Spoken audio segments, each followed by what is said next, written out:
Los mundiales suelen ser los escenarios que terminan de transformar a las estrellas en leyendas. Jugadores como Ronaldo, Zinedine Zidane, Andrés Iniesta y Luka Modric, entre muchos otros, utilizaron la Copa del Mundo para dejar sus nombres sellados por siempre en los libros de la historia del fútbol mundial.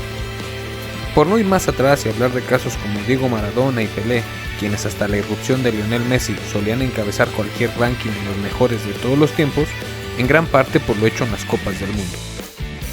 Sin embargo, hay excepciones a la regla. Jugadores que se consolidaron entre los mejores de todos los tiempos o de su era, pero que no brillaron en un mundial, es más, ni siquiera participaron en uno. ¿Quiénes son esos cracks que nunca llegaron a disputar una Copa del Mundo? Quédate con nosotros y lo sabrás. Comenzamos. Apodado el Quinto Beatle, fue una superestrella que dejó una huella imborrable en el mundo del fútbol. Originario de Belfast, Irlanda del Norte, Betts se convirtió en un fenómeno global durante los años 60 y 70. Fue internacional con la Selección Nacional de Irlanda del Norte 37 veces, anotando 9 goles. De estos tantos, 4 los marcó frente a Chipre y el resto a Albania, Inglaterra, Escocia, Suiza y Turquía. Debutó con solo 17 años, el 15 de abril de 1964, en la victoria de 3-2 contra la selección de Gales, en un partido jugado en la ciudad galesa de Swansea. El último partido que disputó con la selección fue el 12 de octubre de 1977, en la derrota de 1-0 contra los Países Bajos, en juego clasificatorio para el Mundial de Argentina 78. Irlanda del Norte ha participado solo en 3 mundiales: 1958, en ese entonces Betts tenía 12 años, 1982 y 1986. Técnicamente, la leyenda del United todavía estaba en actividad durante España 82, pero con 36 años y una vida personal ajetreada, no fue tenido en cuenta por el entrenador Billy Bingham, quien declaró que Betts ya había perdido el ritmo, la aceleración y la fuerza, con lo cual se esfumó la última posibilidad de ver al chico de Belfast en un mundial. Di Stéfano aparece en un lugar de privilegio a la hora de enumerar a los mejores jugadores de todos los tiempos y junto con Betts son sin lugar a dudas los dos grandes exponentes entre las leyendas que jamás estuvieron en un mundial. El caso de la Saeta es especialmente llamativo porque formó parte de 2 seleccionados potentes como Argentina y España, pero por diferentes circunstancias se perdió las 5 Copas del Mundo que pudo haber disputado. Mientras defendía la camiseta albiceleste, la Asociación de Fútbol Argentino decidió retirar su inscripción del Mundial de 1950 por unas discrepancias con la Confederación Brasileña de Fútbol, país organizador de aquel campeonato. Debido a dichas discrepancias, provenientes desde 1949, la selección argentina decidió aislarse deportivamente como protesta y para así evitar confrontaciones con los brasileños. Esto le llevó a no disputar tampoco los campeonatos sudamericanos ni el posterior Mundial de 1954 que tuvo lugar en Suiza. Para entonces, el jugador ya militaba en España y decidió comenzar los trámites para su nacionalización, pasando a defender a la selección española.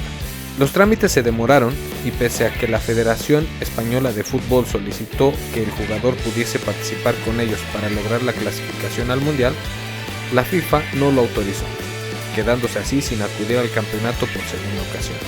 Ya como jugador español, no pudo acudir a la siguiente cita, el Mundial de 1958 de Suecia, ya que su selección no logró clasificarse, pese a que pudo disputar los partidos clasificatorios frente a la selección de Suiza y a la selección escocesa. En la serie de 4 partidos, Di Stéfano solo pudo anotar 2 goles en el último e intrascendente encuentro, ya que los británicos ya poseían un mejor balance en el grupo. 4 años después se presentaba una nueva oportunidad con el Mundial de 1962 que organizó Chile. En el sorteo de la fase de clasificación, España formó parte de uno de los 2 grupos europeos con tan solo 2 participantes para dirimir una plaza, por lo que el vencedor hubo de disputar un encuentro frente a otro equipo de otra confederación. Así, tras vencer la eliminatoria a doble partido a la selección de Gales por un global de 3-2, gracias a un tanto de Di Stéfano, se enfrentó a la selección de Marruecos, a la que venció por un global de 4 goles por 2, siendo el autor de uno de los goles. Clasificado para el Mundial, fue convocado por Helenio Herrera en lo que parecía iba a ser por fin su primera participación en el Mundial. Sin embargo, una lesión en el antepenúltimo partido de entrenamiento de España, previo a acudir a la cita, le impidió jugar. Pese a ello, hizo el viaje con la selección y formó parte del equipo tal y como consta en las actas de la FIFA, aunque no disputó ningún encuentro.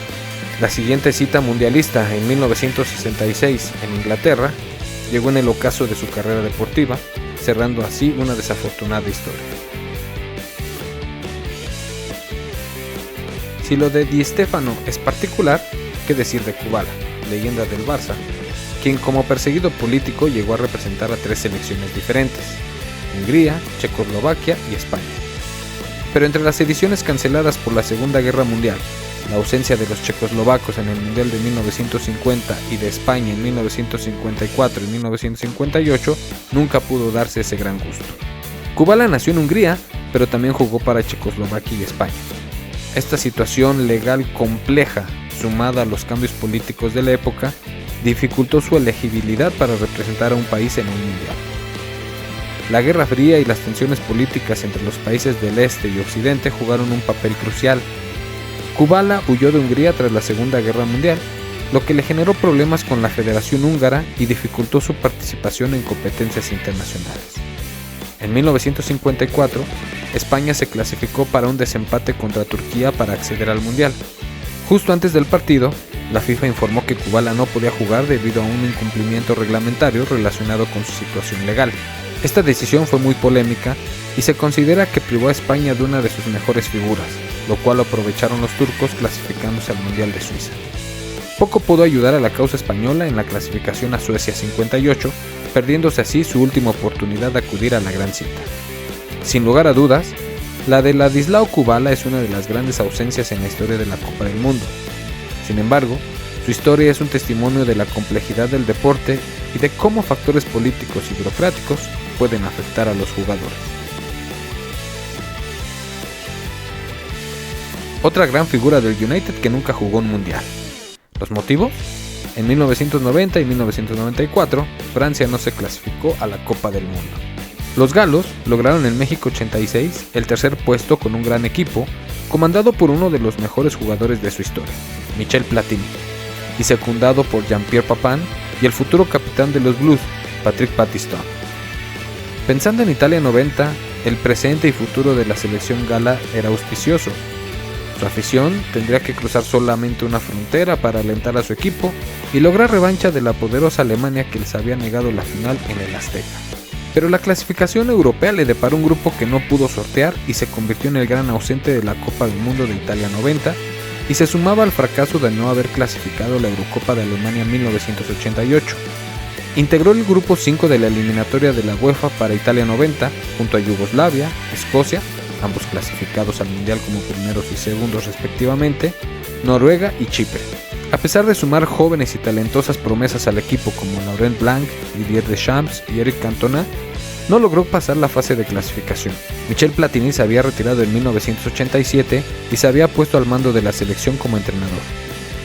Los Blues venían de ser cuartos en España 82, campeones de Europa en 1984, medalla de oro en ese mismo año en los Juegos Olímpicos de Los Ángeles y terceros en México 86. La frustración y la caída fueron muy grandes. En 1992, en la Eurocopa de Dinamarca, también al mando de Platini, la selección francesa siguió dando muestras que la merma en el rendimiento no había tocado fondo y quedó eliminada en fase de grupos, que compartió con Suecia, Dinamarca e Inglaterra. Después vino la clasificación a la Copa del Mundo de Estados Unidos 94 y la ilusión se renovaba, pero no había bases sólidas para pensar en un resultado diferente a los últimos 6 años. Compartió el grupo 6 junto a Suecia, Bulgaria, ambos clasificados, Austria, Finlandia e Israel.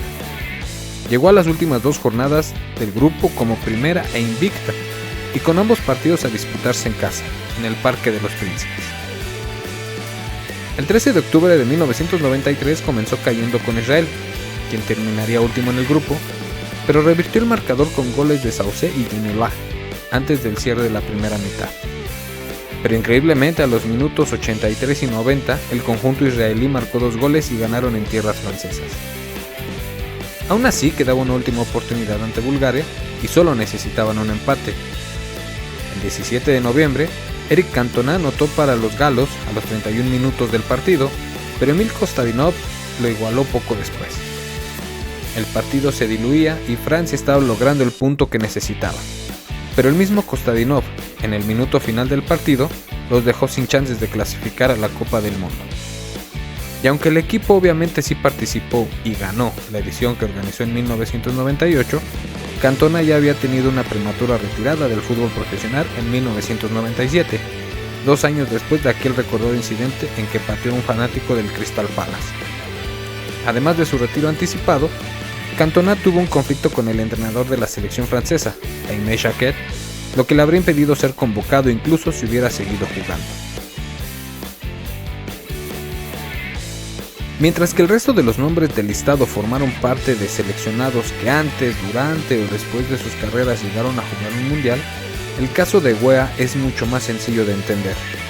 Su país, Liberia, jamás se clasificó a una Copa del Mundo. A nivel clubes brilló en Europa en equipos como el Mónaco, Paris Saint-Germain y el Milan, siendo un portento de fuerza, habilidad y olfato goleador. Weah fue internacional con la selección de Liberia en al menos 60 partidos oficiales y marcó 22 goles, lo que lo convierte en el máximo artillero en la historia del combinado nacional. Debutó con las Estrellas Solitarias en 1987 y participó con normalidad hasta el estallido de la Guerra Civil Liberiana en 1989. En ese tiempo, la actividad de la selección se vio alterada por el conflicto y por las sanciones internacionales. Regresó en 1994 y contribuyó a que el país se clasificara para la Copa Africana de Naciones de 1996, de la que no superaron la fase de grupos. Nunca pudo disputar la Copa Mundial de Fútbol, pero intentó que Liberia estuviese presente en 3 ocasiones. La primera fue en la clasificación para el Mundial de 1990. Superaron la primera ronda al derrotar a Ghana y terminaron segundos en la fase de grupos por detrás de Egipto. Para la clasificación de 1998 también pasaron la fase de grupos, pero se vieron superados por el nivel de Túnez y Egipto. Tiempo después, ya con 34 años, echó el resto para la fase de clasificación rumbo al Mundial de 2002, no solo como jugador, sino también como capitán, patrocinador y asistente del seleccionador, Philippe Redon. Al final se quedaron a las puertas, en segunda posición, a un solo punto del campeón de grupo. Los liberianos lideraban la clasificación hasta la última jornada, en la que Nigeria, vencedora final, derrotó a Ghana por 3-0.